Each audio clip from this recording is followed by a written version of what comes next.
خالص. مفيش حاجه اسمها كده انت كده بتعلقي فشلك على شماعه، لان مش معنى ان ممكن باب ما فتحلكيش معناها ان مفيش ابواب تانية، في مليون باب تاني. فافتكري ده او افتكر ده.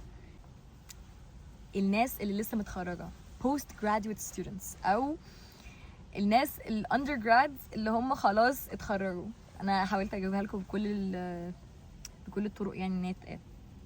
بصوا يا حبايبي، اول حاجه انتوا هتحسوا ان الدنيا يس انا اتخرجت خلصت خلاص very excited، حاسين ان الحياه حلوه، هوب يتحط عليكم الاكسبكتيشنز اللي عباره عن ايه بقى؟ في اكسبكتيشنز شغل، كل واحد على حسب اسرته، كل واحد على حسب هو متحوط بمين بالظبط وبيتفرج على ايه وعلى حسب شخصيته. بس انا هديكوا شويه general ideas كده، وبنسبه كبيره حاجه من الحاجات دي هتكون متوافقه مع الشخصيه اللي انا بتكلم معاها. في ناس الاكسبكتيشنز بتاعتها يلا هنشتغل، يلا هنجمع فلوس، يلا هنشارك. في ناس اللي هو هنتجوز امتى بقى؟ احنا كبرنا كده خلاص يعني، هنعمل ماسترز ولا مش هنعمل ماسترز، هنوصل لفين. في طبعا الولاد اللي بيتفرجوا عليا في اغلبيتكم مستني جيش وهيبقى قاعد فتره طويله لغايه ما يجيله الاسايند بقى الوقت بتاعه ان هو يعمل. طب هيقعد مستني في الوقت ده، طبعا هيبقى الولاد بيبقوا مكتئبين جدا ان هم عارفين هم داخلين على ايه. للاسف عارفين ان هم داخلين على فتره مش كتير هيحسدوهم عليها. كل الحاجات اللي احنا اتكلمنا فيها دي مفيش حاجه فيهم غلط، ومفيش حاجه فيهم معناها اللي هو انا لازم اعمل كذا. هي كل واحد على حسب هو راحته النفسيه فين، وعلى حسب هو عايز ايه، على حسب برضو ربنا كاتب له ايه. يعني فاهمين قصدي؟ يعني انت مثلا لو عايزه حاجه لازم تسعي عشانها، او لو ما حصلش توفيق فعلا كذا مره اعرفي مثلا اللي هو ايه، جربي حاجه تانية. مش معنى كده انك انت تفضلي بقى اللي هو ايه انا خلاص هكتئب بقى، لا انا ماليش حظ، انا بومه. مفيش حاجه اسمها كده خالص، مفيش حاجه اسمها كده انت كده بتعلقي فشلك على شماعه. تاني حاجه يا جماعه، الفتره اللي هي بتاعت الترانزيشننج اللي هي من بعد التخرج للحياه رخمه شويه. يعني انا عارفه ان الكل بيبقى مبسوط في الاول، بس بعد كده فعلا بتخش لكم حته انتوا حياتكم بدل ما كانت مترتبه لكم بجد انتوا هتبداوا انتوا ترتبوها.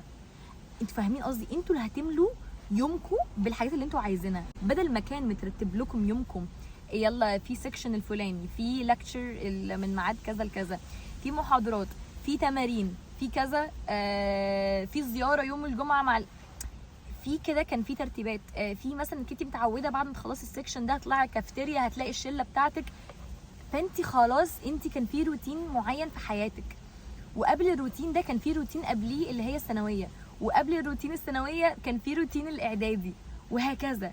المره دي مختلفه شويه ليه؟ لانك انت اللي بتختاري، انت اللي بتختار. في كده اللي هو ايه، بيبقى في كده طريق احنا هنخبط فيه شويه لغايه ما نوصل اللي احنا عايزينه. افتكري انك انت مش ضعيفه، انت قويه وعملتيها ونجحتي وتخرجتي، وانك انت قادره، وانك انت فعلا جميله جدا ومش ناقصك اي حاجه. عشان برضو في بنات ممكن يبدا تخش لها بقى اللي هو ايه انا ازاي ما قابلتش حد في الجامعه. انا عارفه ان في كده يعني حاجات كان نفسنا فيها، او حاجات كنا نفضل ان هي يعني تحصل لنا، اللي هو مثلا ايه الناس اللي ما قابلتش شريك حياتها مثلا في الجامعه. عادي you never know what's gonna happen next, you never know. ف don't feel sad or bad, don't feel like انك انتي يعني انك انتي مثلا ناقصك حاجه او اي حاجه من الحاجات دي. مهم يا جماعه. فنخش بقى في حته الشغل. ممكن تقعدوا فتره من غير شغل، الفتره دي ما تخلوش الاكتئاب او ما تخلوش الفراغ يبدا يسوحكم.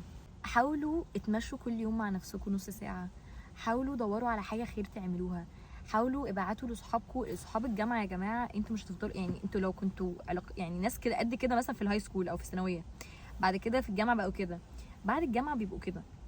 ليه بقى؟ لانك اولا انتوا كنتوا في الجامعه بتضطروا تتعاملوا مع ناس كتيره جدا، لزوم اللكتشرز، لزوم السكشنز، لزوم كافيتيريا، ان مثلا بتروحوا رحلات مع بعض. كل حاجه كان ليها الستيج او الفيز بتاعها.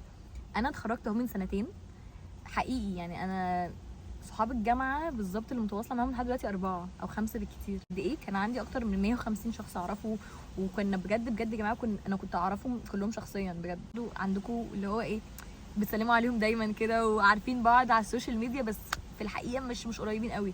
السوشيال انك انتوا ايه ده انا ما عرفش اعمل صداقه، لا انتوا عرفتوا. بس الحقيقي ان في ناس مش بتعرف تتعامل معاكي بره الجامعه. يعني خلاص بقى اللي هم بالنسبه لهم مش قادر يحط الافورت وانتي مش قادره تحطي الافورت، فطبيعي ما تزعليش من ده. ممكن مثلا تتواصلوا مره كل شهرين 3. يعني انا صحابي بتوع الثانوي مش كتير خالص خالص، يعني بجد 3 أو 4 معدودين على الصوابع. ولما اقول صحاب انا قصدي دول اللي متواصله معاهم لغايه دلوقتي، حتى لو مش بنتكلم كل يوم، بس دول اللي متواصله معاهم على الاقل، شوف حياتهم واللي بيتخطب واللي بيعمل. بس مش دول اللي هم مثلا ايه اول ما يحصل لي حاجه ارفع سماعه التليفون واكلمهم. يعني ما تبصوش على الكوانتيتي، بصوا على الكواليتي بتاعت الحاجه، القيمه بتاعتها. انا بحس كمان انا طول ما العدد بيقل، بحبكم يا اصحابي اللي هتتفرجوا على الفيديو، بحبكم جدا، بس هم كتير يعني. وما اقصدش كتير، لا هم مثلا اللي قريبين قوي مني ممكن مثلا 10 مثلا، ماشي قريبين جدا جدا، اللي فعلا ممكن نحكي لهم كل حاجه عني.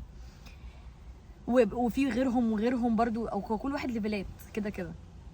بس اللي بحاول افهمهولك ان لما بيبقى عندك شخص او شخصين او 3، الانرجي بتاعتك بتبقى محطوطه صح، ما بتحسيش انك انت هتاثري مع ده وتاثري مع ده هيلومك. وبتكلم على الناس اللي بترتاح معاهم نفسيا، اللي ممكن فعلا لو حصل اي حاجه تتصلوا على طول من غير ما تفكروا مرتين حتى في الموضوع. فالولاد يا جماعه ابداوا ركزوا، والله العظيم انا عارفه ان ابداوا ركزوا في الجيم جدا، ابداوا ركزوا في الجيم، لان الجيم مش بس عشان جسمكم، ده عشان الفكر والله العظيم. اوعوا تفتكروا ان دلوقتي بقى بعد التخرج عادي بقى ممكن نكمل الدنيا تبقى، لا، اتحملوا المسؤوليه. ابداوا فكروا انتوا عايزين تعملوا ايه، اكتبوا كل حاجه انتوا عايزين تعملوها، واكتبوا اللي محتاجه تتعمل، او مين الناس اللي ممكن نتواصل معاهم عشان نوصل للحاجه دي. وبجد بجد ما تتكسفوش من السؤال، اتكسفوا من نفسكم انك انتوا ما حاولتوش. يعني لما تبصي على نفسك في المرايه قولي انا عملت كل حاجه عشان اوصل للحاجه دي. لو لقيتي نفسك بداتي تترددي اعرفي ان لا، ما فيهاش حاجه، الوقت ما فيهوش مشكله انك انت تستني، بس على الاقل تعملي الحاجه دي.